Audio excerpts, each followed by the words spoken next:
Chaque jour, Charles et Carole vous présentent la leçon de l'école du sabbat.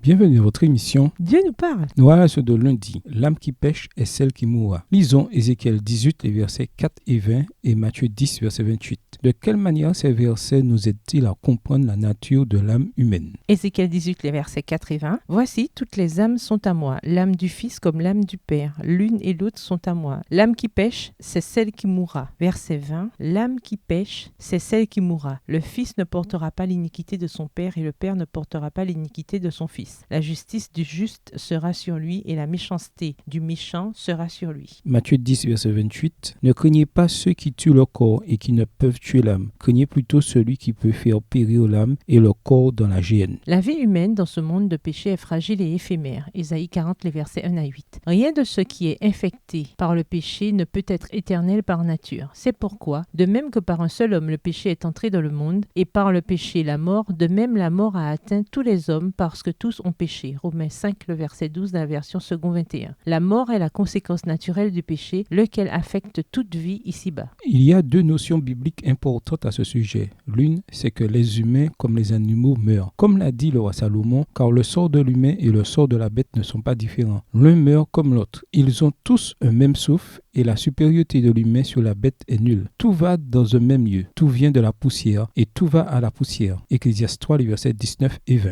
La deuxième notion, c'est que la mort physique d'une personne implique la cessation de son existence en tant qu'âme vivante, en hébreu nefesh. Dans Genèse 2, les versets 16 à 17, Dieu avait averti Adam et Ève que si jamais ils devaient pécher en mangeant de l'arbre de la connaissance du bien et du mal, ils mourraient. En écho à cet avertissement, le Seigneur renforça cette idée dans Ézéchiel 18, versets 4 et 20. L'âme qui pêche est celle qui mourra, version Colombe. Cette déclaration a deux implications majeures. L'une, c'est que puisque tous les êtres humains sont pécheurs, nous sommes tous soumis au processus de vieillissement et de mort. Romains 3, les versets 9 à 18 et le verset 23. L'autre implication, c'est que ce concept biblique invalide la notion populaire d'une supposée immortalité naturelle de l'âme. Si l'âme est immortelle et qu'elle existe vivante dans un autre monde après la mort, alors nous ne mourrons pas vraiment. En fait, si. A contrario, la solution que donne la Bible au dilemme de la mort ne consiste pas en une âme immatérielle qui migrerait soit au paradis, soit au purgatoire, ou même en enfer. La solution est bien la résurrection finale de ceux qui sont morts en Christ. Comme Jésus l'a déclaré dans son sermon sur le pain de vie, quiconque voit le Fils et met sa foi en lui a la vie éternelle. Et moi, je le relèverai au dernier jour. Jean 6, verset 40.